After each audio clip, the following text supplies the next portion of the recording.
Hi, everybody. This is Matthew Poes of Poes Acoustics, and I got a couple of friends here with me. We are at Foundry, which is not what we're going to talk about. What we're actually going to be talking about is bass integration. So I've got my friend Peter. Hey, Matt. I've got David from Trinnov, and we've never met in person before, so this was cool. Yeah. And then Ben Goff here as well, who we've also never met. Where's he go? We met in our Perlisten event one evening. Oh. Denver, which one was it? Dallas? CD event. It was either Denver or Dallas. I was in Dallas. Briefly. Yes. Okay. So anyway, we're on committees together, Peter as well. All of us actually are on the same committees and talk all the time. And we obsess about stupid things that make systems sound the best they possibly can all the time. And today, while we were doing a demo, and I apologize, everybody, I'm not going to be able to show you the demos, but while we were doing the demos, we started having conversations about bass integration. We started looking at measurements, and I had mentioned to David that sometimes with certain calibrations, I see it's always off by a certain amount. So we checked, it was off by a little bit, and we're like, let's fix it. And it got us into a conversation that we thought would be a great video, which is just how important bass integration really is. So I'll hand it over to you guys. Kind of throw your part out. Yeah, I think it's an interesting one. And actually, when you think about bass integration, I think everyone immediately thinks about kick and punch and impact. And actually, for me, whenever I've been working on a system and you nail that integration, firstly lifts the vocal presence, and we certainly heard that with what we were doing today. And just sort of frees up that mid range, which is actually a very kind of unexpected sort of consequence of what we're doing. And so, you expect the punch, the kick, everything to line up, because that's where the power sums, right? But I think, that's certainly that mid-range clarity and vocal presence is a good. I want to go back a bit, evolutionary even, and just say that in nature, with normal sounds that happen with normal things making noises, there are no time domain errors. By time domain error, I mean when things in nature make a noise, like my voice is totally time and phase coherent. It's coming from a single source. There is no single path. It's perfect. The second you get into audio, there's all of these different bits of the signal path then getting sent to a bunch of speakers. And you might have a three-way speaker with three drivers. And then you've got a bunch of subs spread out amongst the room. And unless the time of everything, so that the time the audio hits you as a listener's ears is perfectly aligned down to less than a millisecond between everything that's happening, all of a sudden it doesn't sound natural anymore. And we as humans, we're very, very good at compensating for subtle frequency domain errors. I'm 56 years old, so therefore I've got some hearing loss. Every 56-year-old has some hearing loss. Do I notice it? No, because I compensate for it. But we're very bad at compensating for time domain errors. Yeah.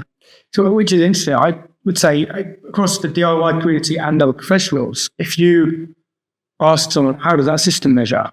You'll always see frequency amplitude. Everyone, that's all you ever see, right? Okay. Oh, great. You've got a beautiful flat line, or you've got a flat line with a kick where you wanted it. You've put your house curve in. What's the time domain look like? Crickets, nothing, just silence. What I don't really care about frequency amplitude. I'm more interested in the time domain. Is it accurate there? People don't even look. Generally, as an industry, we don't look. And I often go to hi-fi shows. I'm going to talk about something completely different, but I do have a point. I often go to hi-fi shows, and people are listening to a pair of stereo speakers, and they're about a meter away from the back wall and about a meter away from the side wall. And everyone is sitting around going, these speakers don't sound very good. There's just no kick drum impact. And I'm sitting there thinking, I'm sure the speakers are superb, but the amount of speaker boundary interference you've got at sort of between 80 and 100 hertz, where you've got the weight of the kick drum, means acoustically, it's just not working properly. It's exactly the same with speaker to sub alignment. When you don't feel impact from things, it's often nothing to do with the quality of the sub, nothing to do with the quality of the speaker, but everything to do with those one wavefront's coming from a speaker, another wavefront's coming from the sub.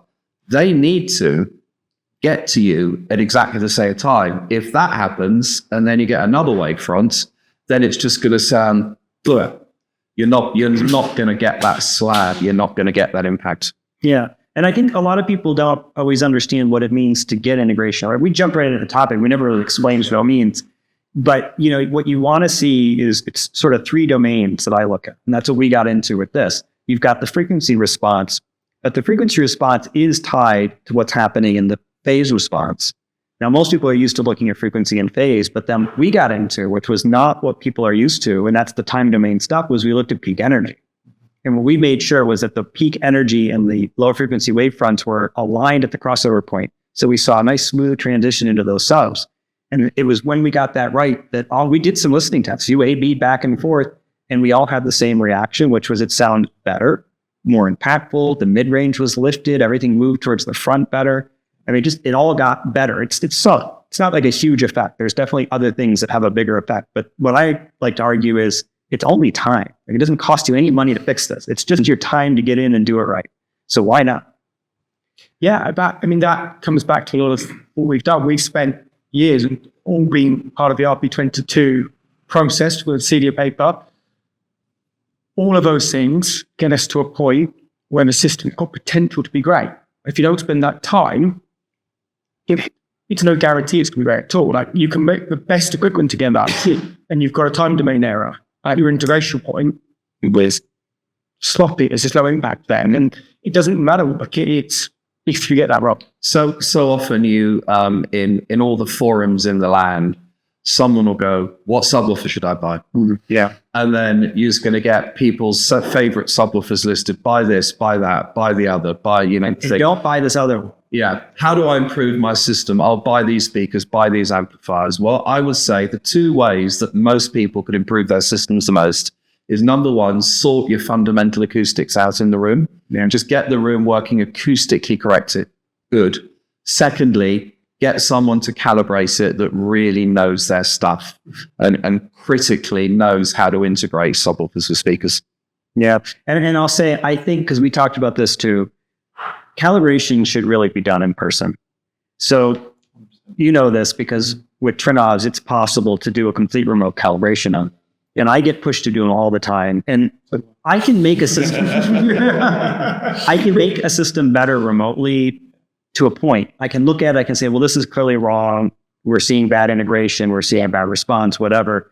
But it gets to a certain point where, and it's really the most important one, I don't know what it sounds like. And if you don't like what it sounds like, I have no idea what's wrong. Yeah. And the problem is we're all, I think, actually pretty bad at describing what we're hearing, which makes it really hard, especially when our clients don't have our experience and our terminology to use.